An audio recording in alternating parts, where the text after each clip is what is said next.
पनवेल, नवी मुंबई, रायगड परिसरातील बातम्या पाहण्यासाठी आमच्या मी साक्षीदार या यूट्यूब चॅनलला सबस्क्राईब करा. पनवेल तालुक्यातील जावळे गावात एका नेपाळी कुटुंबाने सामूहिक आत्महत्येचा प्रयत्न केल्याची धक्कादायक घटना समोर आली आहे.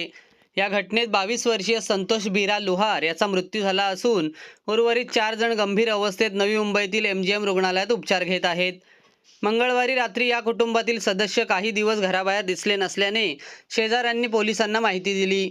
पोलीस आणि अग्निशामक दलाने घराचा दरवाजा तोडून आत प्रवेश केला असता 5ही जण बेशुद्ध अवस्थेत आढळले.